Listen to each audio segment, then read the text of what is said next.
இப்போ இந்த ராஜமாதா ராஜ இதெல்லாம் சொல்றாங்கல்ல, எனக்கு என்னவோ அது வந்து மகாபாரதத்துல வர சகுனி எப்படி மூஞ்சில அந்த மேக்கப் போட்டா இருக்கும், அதே மாதிரி மூஞ்சில மேக்கப் போட்டு சகுனி மாதிரி இப்படி இப்படி நடனம் விட்டா நல்லா இருக்கும்னு நினைக்கிறேன். அந்த மாதிரி அதுக்கு இந்த நேரம் பார்த்து கண் அடிபட்டது, இந்த நேரம் பார்த்து அடிபட்டது இல்லைப்பா. அடிபட்டதுனாலதான் இந்த கேரக்டர் அவனுக்கு கொடுத்துருக்குறாங்க அப்படின்ற மாதிரி. இப்ப ராணி வேற ஆயிட்டா, சும்மாவே ஆடுவா. ராணி வேற வெறும் வாயில மேல அவள் கொடுத்த மாதிரியும் சும்மா கல்லாரு கொலுசு கொடுத்த மாதிரியும் இப்ப ரொம்ப பண்ண போறாங்க. அதாவது இவ்வளவு எவ்வளோ பேரை எப்படி திட்டினா அப்பெல்லாம் யாரும் எதுவும் பண்ணல. மற்றவங்களுக்கு எதனா ஒரு படுறப்ப கூட அப்படி சிரிப்பேன். ஒரு பெண்களுக்கான பயிர்ப்பு அது இதுவே கிடையாது, இது எல்லாமே பண்ணிட்டு இருந்தா. ஆனாலும் எல்லாரும் இவங்களை கேள்வி கேட்பாங்க, வெளியே அனுப்புவாங்க. வெயிட் பண்ணி பார்த்தா அதாவது சொல்லடி கூட பட்டுலாம், கண்ணடி படக்கூடாதுன்னு சொல்லுவாங்க. கண்ணடி பட்டுச்சுன்னா வாழ்க்கையில கொஞ்சம் இறக்கி விடும். ஆனா இவளுக்கு பல பேர் கல்லடி காத்துன்னு இருந்ததுனால இதுக்கு கண்ணடி பட்டதுன்னு நான் பாக்குறேன்.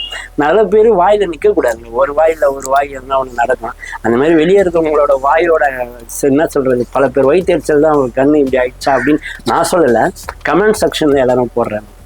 இது மாதிரி தப்பு பண்றவங்கலாம் ஒன்னே ஒன்று தெரிஞ்ச வேண்டியதான். யாரும் பார்க்கல, பிக் பாஸும் பார்க்கல, விஜய் சேதுபதியும் பார்க்கல. மேலே ஒருத்தன் பார்ப்பான், தப்பு செஞ்சா கண்ணை குத்துவான்ல, அது மாதிரிதான் இவங்க கண்ணை குத்திட்டு இருக்கிறாரு. அது போது இனிமேல் நீங்களாச்சும் தப்பு செய்யாம இருங்க. பார்வதியை பார்த்து நம்மளும் இப்படி பேசி தப்பிச்சுக்கலாம் நினைக்காதீங்க. கடவுள் கண்ணை குத்துன்றது பார்வதி ஒரு எடுத்துக்காட்டு.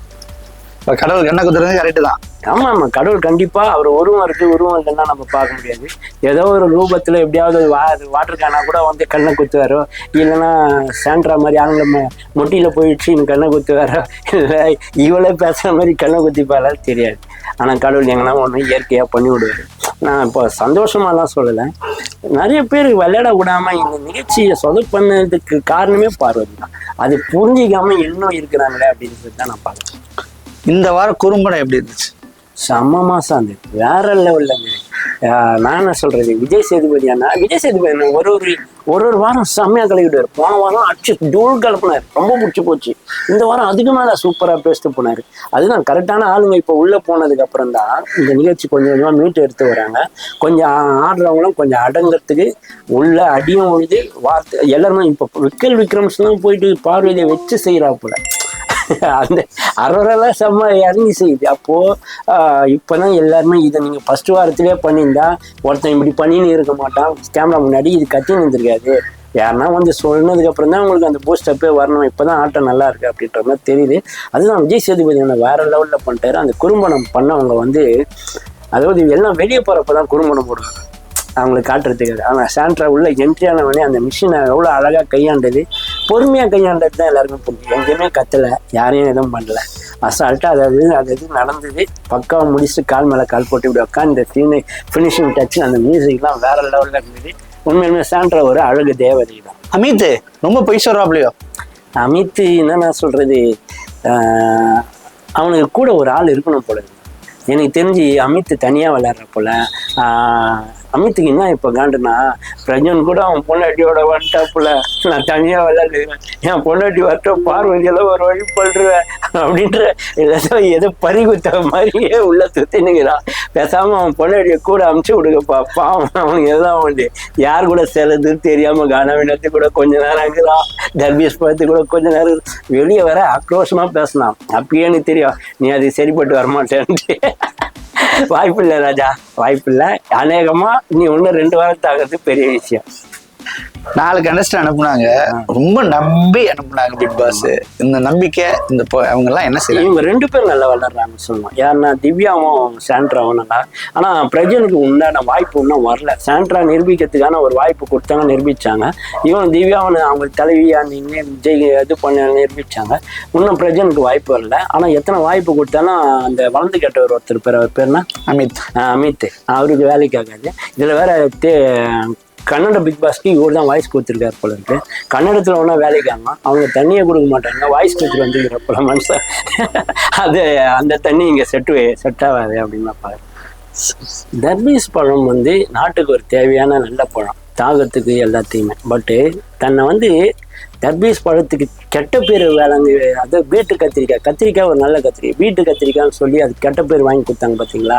அந்த மாதிரி ஒவ்வொரு கெட்ட பேர் வாங்கி கொடுத்தா தர்பீஸ் பழம் நம்ம ஏன் இந்த பேர் வச்சாங்க, இவனால இவ்வளோ அசிங்கப்படுறோமே அப்படின்ற மாதிரி அந்த பழமே அசிங்கப்படுத்துகிற அளவுக்கு அவன் நடிச்சிட்டு இருக்காப்புல.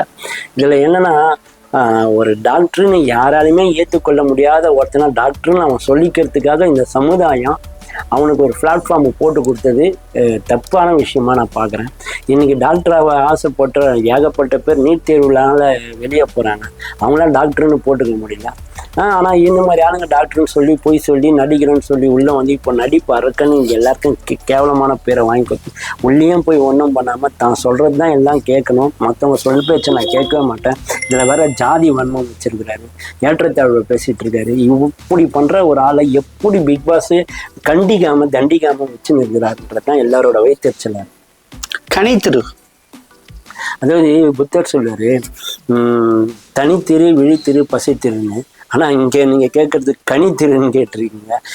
இந்த கனித்திரு தனித்திருவாக இருக்குன்னு பார்த்தா அப்படி இல்லை.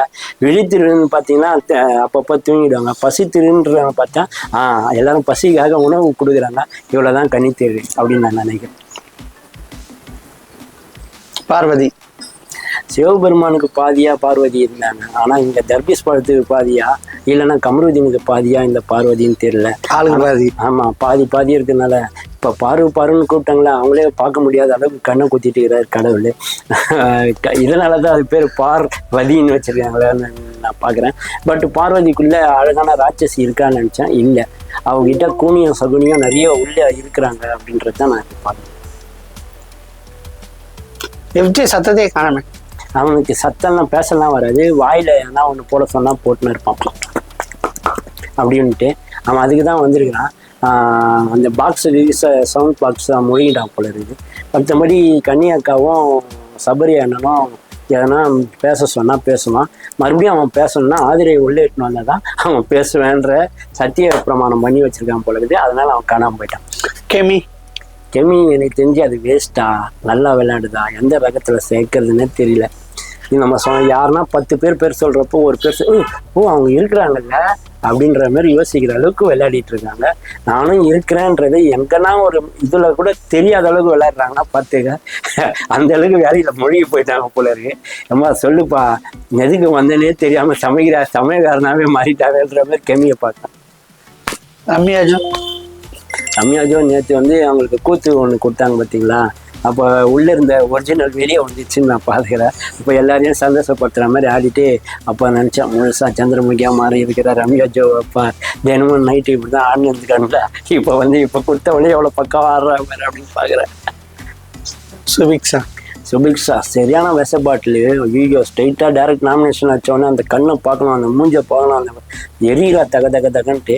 அதே மாதிரி வாட்டர் மெலன் சார் அங்கே இதில் பண்ணதை ரம்யா ஜோ கிட்ட ரொம்ப அழகாக நேர்த்தியா அந்த 15 விற்கிறவங்க கூட 15 அவனோட ஸ்பீடாகிறான் அந்த பொண்ணு. நம்ம என்னவோ பாவம் ஏற்கனவே வந்து தமிழச்சின்னு ஒரு பொண்ணு வந்து இதெல்லாம் காமிச்சதில்ல, அந்த மாதிரி இதுவும் தமிழச்சின்னு நம்ம நினச்சின்னு வந்தால் இது இல்லாத சாஸ்திரம்லாம் பண்ணுது அப்படின்ற மாதிரி. அதுக்கு ஒர்த்து இல்லை அந்த பொண்ணுக்கு. அநேகமாக 2 வாரம் இந்த வாரமே போகிறதுக்கு வாய்ப்பு இருக்குதுப்பா.